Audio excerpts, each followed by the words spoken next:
Bonjour à tous. Nous vous proposons cette année de suivre un petit parcours de 10 minutes chaque semaine pour nous aider tout simplement à grandir dans la vie chrétienne et plus précisément dans la vie intérieure, ce ciel commencé ici-bas. Et finalement, nous faire comprendre que oui, la sainteté est vraiment pour tous. Alors, me direz-vous, pourquoi encore parler de la sainteté ?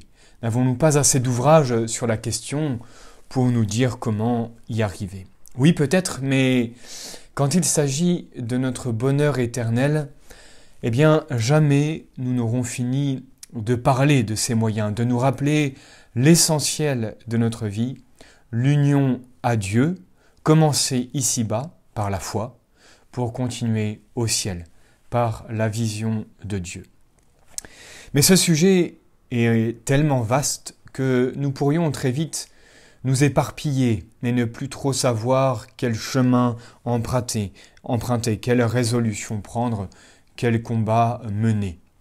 Alors, nous nous proposons de vous présenter quelques petits rappels essentiels de la vie chrétienne qui nous sont donnés dans un ouvrage trop peu connu malheureusement et qui pourtant est un petit chef-d'œuvre de notre religion.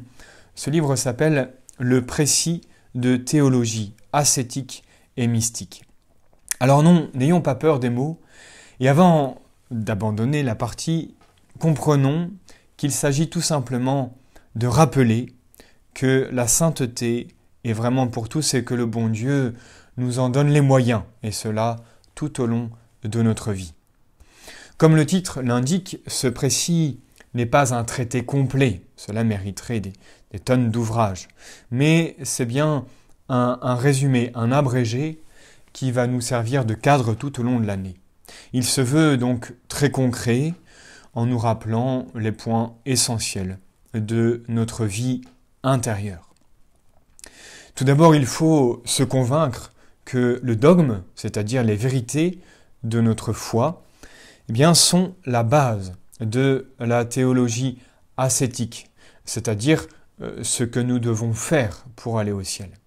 Et donc nous aurons soin de rappeler brièvement les vérités de notre foi sur lesquelles se base la vraie vie intérieure. Ainsi, notre discours est avant tout doctrinal et s'attache à montrer que la perfection chrétienne découle logiquement de nos dogmes, des vérités de la foi et surtout de l'incarnation qui en est le centre. Dieu fait homme. Mais notre discours se veut en même temps très pratique, car il n'est rien de tel qu'une foi vive et éclairée pour nous encourager à faire les efforts nécessaires et constants pour avancer vers le ciel. Rappelons-nous aussi que tout cet enseignement découle de ce qu'on appelle l'école française de spiritualité du XVIIe siècle, fondée sur les enseignements de saint Paul et de saint Jean, et qui s'harmonise si bien avec la doctrine classique de saint Thomas d'Aquin. Alors, première question pour aujourd'hui, qu'est-ce que la théologie ascétique et mystique ? Qu'est-ce que cela veut bien dire ? Il a plu à Dieu de nous donner, outre la vie naturelle de l'âme, une vie surnaturelle, ce qu'on appelle la vie de la grâce, qui est une participation à la vie même de Dieu. Et comme cette vie nous est donnée en vertu des mérites de Jésus, et qu'il en est la cause exemplaire, la plus parfaite, on l'appelle avec raison vie chrétienne, vie comme le Christ. Toute vie a besoin de se perfectionner, de grandir. Et toute vie se perfectionne en se rapprochant de son but. Et donc la perfection absolue, c'est quand nous possédons ce but, quand nous possédons la fin que nous avons recherchée.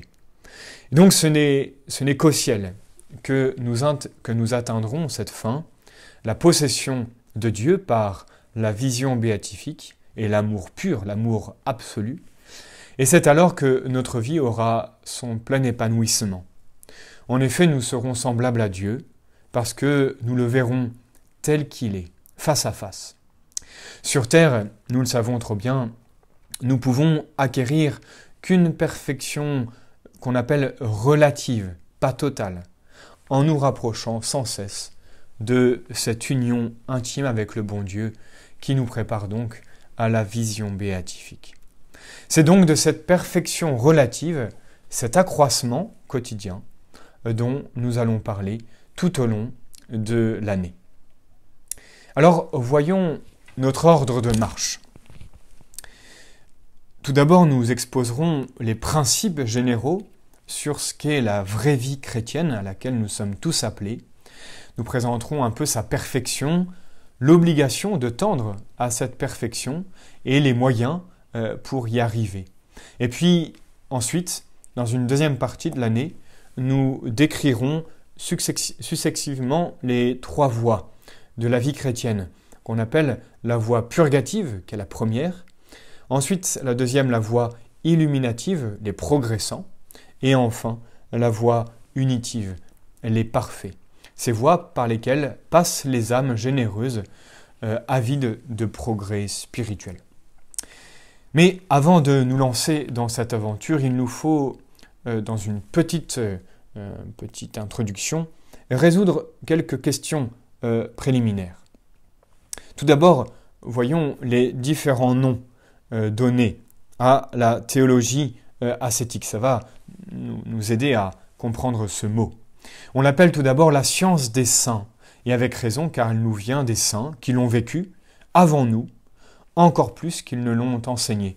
Et elle est destinée à faire des saints, en nous expliquant ce qu'est la sainteté et quels sont les moyens d'y parvenir. On l'appelle aussi la science spirituelle, parce qu'elle forme des spirituels, c'est-à-dire des hommes intérieurs, animés de l'Esprit de Dieu. On l'appelle aussi l'art de la perfection, parce que c'est une science très pratique, la théologie ascétique et mystique. Elle va nous aider à agir conformément au vouloir de Dieu. C'est l'art des arts. Et aujourd'hui, donc, on l'appelle plus fréquemment la théologie ascétique et mystique. Le mot ascétique en grec veut dire exercice, effort, entraînement. Il désigne tout exercice un peu laborieux qui se rapporte à l'éducation physique ou morale de l'homme. Le mot mystique, lui, en grec, il a donné le mot mystérieux, secret, et surtout secret religieux.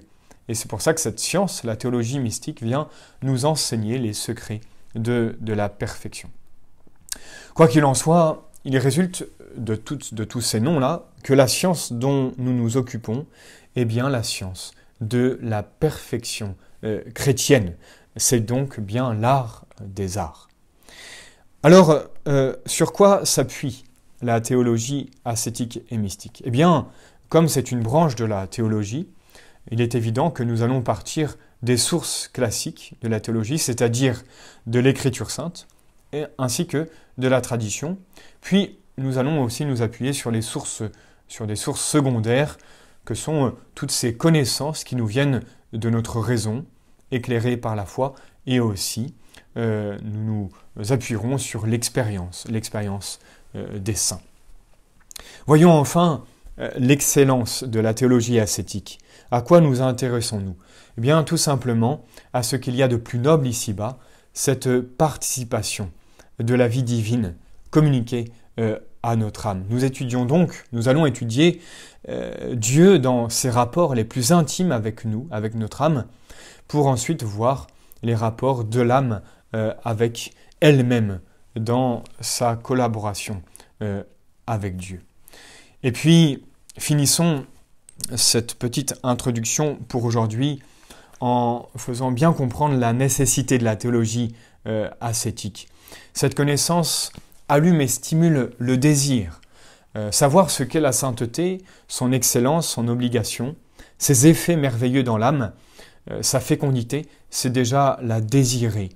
Et donc cette étude s'impose en notre époque où l'âme est la grande oubliée. Alors, lançons-nous dans cette aventure et je vous retrouve la semaine prochaine pour 10 minutes de présentation.